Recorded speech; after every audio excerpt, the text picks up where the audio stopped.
This week, Canada loses 25,000 jobs, increases Arctic naval patrols, and experiences a heartbreaking school shooting. Stay tuned to learn more.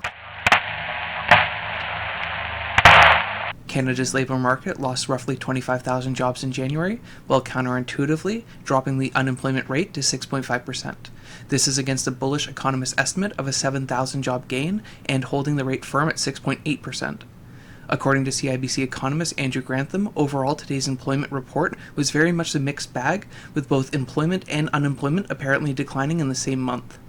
Continuing, as a result, we doubt this will have much impact on the Bank of Canada, and it doesn't change our view that the interest rates will be on hold for the remainder of the year. Interestingly, the part-time jobs are the majority of what fell, as compared to full-time jobs that actually increased by nearly 50,000. France and Canada opened consulates in Greenland's capital Nuuk recently, deepening Arctic ties amid rising geopolitical tensions after U.S. President Donald Trump reaffirmed his interest in acquiring the strategically located island. This move marks a tactical attempt to both fulfill commitments to NATO and the International Democratic Order, as well as strengthen their forces in the Arctic region. France, whose foreign minister is due to visit in the next few weeks, will be the first country from the European Union to open a consulate general in Greenland. The Canadian government also plans to open a diplomatic mission in Anchorage, Alaska. Bracketing Canada, the two consulates neatly provide power projection in the Arctic theater that Canada has recently lacked. Unless you've spent long hours flying over Canada's Arctic, it is difficult to grasp its scale, harshness, or its emptiness, and yet this forbidding territory is becoming one of the most strategically important parts of our country's future. The supply flight from the air base in Trenton, Ontario to Canadian Forces Station Alert, the northernmost station on Ellesmere Island, takes roughly the same time as to fly from Trenton to Ireland. Canada's Arctic archipelago, more than 36,000 islands north of the mainland, is home to just 25,000 people. By comparison, the United Kingdom, 6 times smaller in area, is home to 70 million people. Many of these islands are ice-covered year-round, and the most northerly spend months in continuous winter darkness. This land may look empty and inhospitable, but it's far from worthless. Canada is now investing in the systems that make sovereignty real: satellite constellations for Arctic surveillance and communications, new radar systems, remotely piloted aircraft, maritime sensors, modernized northern airfields, new submarines, Arctic-capable support hubs, and powerful new Coast Guard icebreakers. They are all underway, leading to a legitimate boost in Arctic defense posture.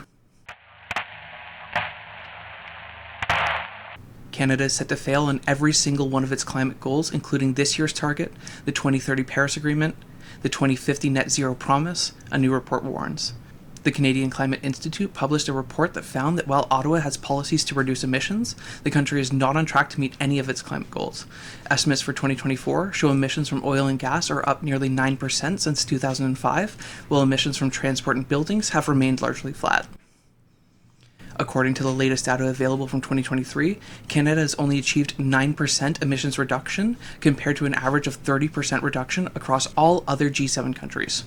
On a brighter note, however, electricity emissions are down 59%, with 11% drop in emissions from heavy industry. The United States, the second worst group for emissions after Canada, has managed to cut emissions by 17% since 2005, nearly double Canada's rate of emissions reduction. This all points to the fact that numbers that sound politically beneficial but are not evidence-based should not be forced into national targets. My heart and sincerest condolences go out to the families affected by the senseless violence that occurred in Tumbler Ridge. On February 10, 2026, a mass shooting occurred in Tumbler Ridge, British Columbia. 18-year-old Jesse Van Rootselaar killed 2 relatives at a residence before killing 5 students and an educational assistant at Tumbler Ridge Secondary School. Van Rootselaar, a former student at the school, died from self-inflicted injury. 27 others were injured. This incident was the deadliest mass shooting in Canada since the Nova Scotia attacks in 2020, and the deadliest school shooting in Canada since the Cole Polytechnic massacre in 1989. The incident is the highest casualty mass shooting event in Canadian history, with 36 total casualties, including the perpetrator. An important note from RCMP Deputy Commissioner Dwayne McDonald was that there is no information that suggested that she was bullied while in school. Van Rootselaar and her family were known to the authorities, and police had last visited her home in spring of 2025 regarding mental health issues. Just like that, Team Canada has earned a spot in the quarterfinals of the men's hockey tournament at the Milano-Cortina Winter Olympics. With their 5-1 win over Switzerland on Friday, Canada has clinched first place in Group A, which also consists of Czechia, Switzerland, and France. With 2 tidy wins and a +9 goal differential, Canada has arguably been the tournament's most impressive team so far, although the United States have yet to play their second game after beating Latvia 5-1 on Thursday. In curling, Rachel Homan looks to follow up her 10-4 win over Denmark when she faces the United States in their second round robin game. On the men's side, the team skipped by Brad Jacobs defeated American Daniel Casper 6-3 on Friday morning at the Cortina Curling Olympic Stadium. Piper Giles and Paul Poirier scored bronze in figure skating, while Courtney Sareau and Valerie Maltais picked up bronze in speed skating. The Canadian team also grabbing silver in mixed short track speed skating. Moving over to Alpine, Megan Oldham scored a bronze in freestyle skiing, while Mikael Kingsbury scored both a gold and silver. Ilya Grondin shredded to a silver in snowboarding.